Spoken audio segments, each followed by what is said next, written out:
Let's go to Skype and bring in Chris Chase of USA Today. He is a sports writer for that newspaper and that website to talk about Tom Brady. Chris, you are one who believes, I believe, that Tom Brady should have been penalized even more than just 4 games, correct? Correct. Even though I want to listen to Woody talk more shade about Bill Belichick, I'll continue. I don't know why you need me. That was fantastic. I'm sitting here loving it.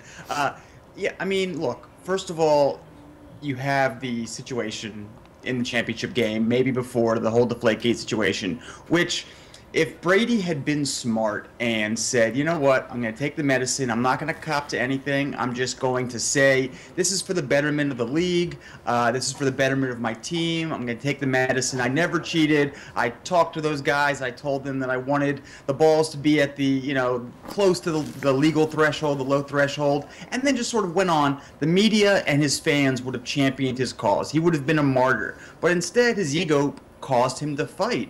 And same thing with Robert Kraft. His ego caused him to go into with Goodell and strike up this deal where apparently there was no deal. And it's like the Patriots have been swinging second each time, and they're swinging up. I mean, the NFL has won every single battle here. It didn't really make sense to me that Goodell was going to get in this fight with Kraft, because you're right, Kraft is one of his buddies. Kraft, he does need Kraft to sort of solidify his base. I think he'll be fine because he has Jerry Jones and Dan Snyder and plenty of other owners who love him for turning their $200 million investments into $1.5 billion football teams.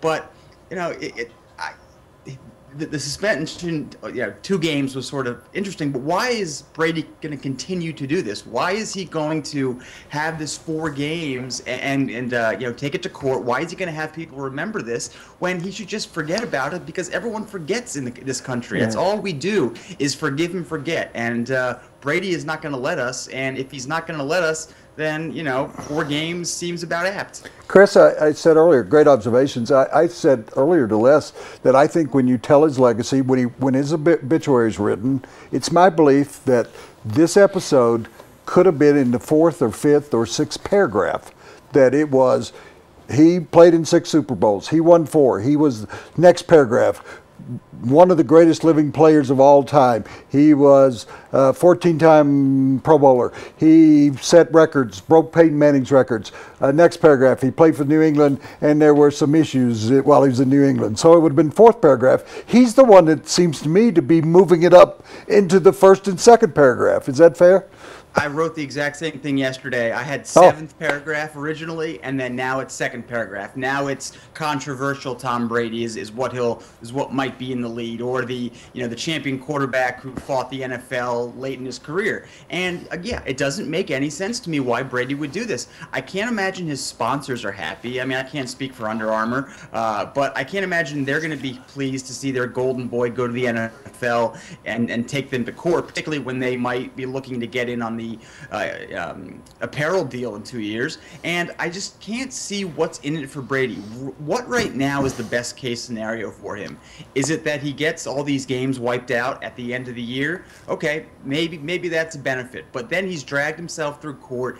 He's turned people against him, and he has made this his legacy. Had he just taken those 4 games initially and, not copped anything, pled no contest, essentially, then he would have been fine. And I don't think he sees it like this. I think that he is surrounded by so many yes men. He's been, the sun has shone on everything he's done in his football career. The Pats have gotten away with the videotaping, I mean, pretty much. A fine to Robert Kraft, I think, is getting away with it, and to Bill Belichick.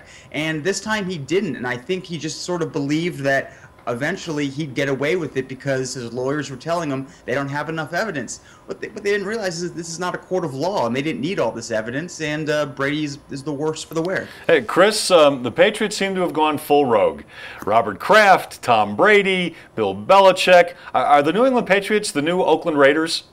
Oh yeah, it's great too. I mean, that Kraft press conference today, I got goosebumps. Like, this is fantastic. He's gonna roll up his multicolored sleeve shirt and start getting into it with Goodell. I mean, they are, and The interesting thing is it's taken this long for the Patriots to sort of become the evil empire of the NFL, if you will, because they had so many things before, as what he talked about with the, this sort of shenanigans with the receivers and with this Spygate and with all these various other things, and even like the little things that weren't their fault, like Brady fumbling when he was tackled by Charles Woodson and the tuck rule and all these sorts of things. I mean, the Patriots have and winning games on late kicks and all this sort of thing. They've been a blessed team, so it's surprising it hasn't taken this long. And now Kraft has sort of drawn the line in the sand, which is Let me take you back. Let's go even back before that. They had a guy on a work release program from prison who actually carved out a place where they could kick a field goal.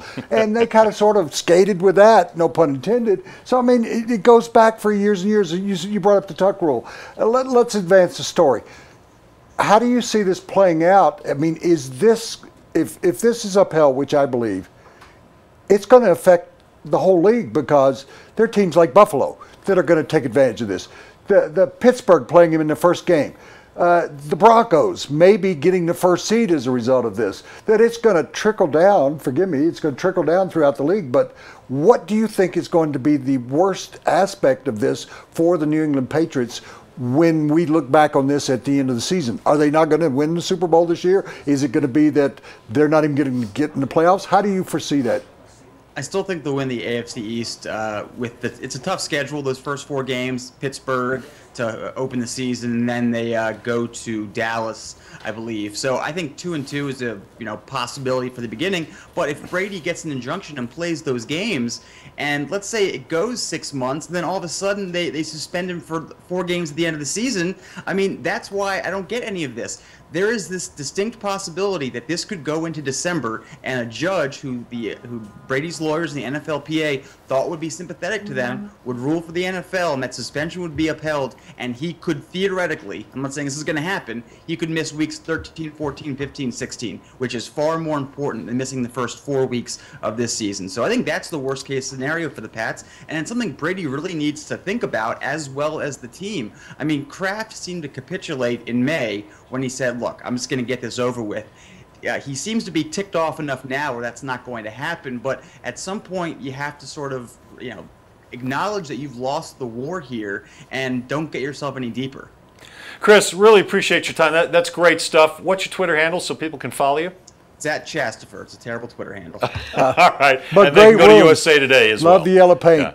Thanks, guys. All right, Chris Chase of USA Today. He writes some good stuff. Hey, all live guests brought to you by Papa John's, the official sponsor of the Colorado Rockies. The day after every Rockies win, like today, you can get 50% off your regular menu price online order. You got to go to papajohns.com. Use the promo code ROXWIN, ROXWIN.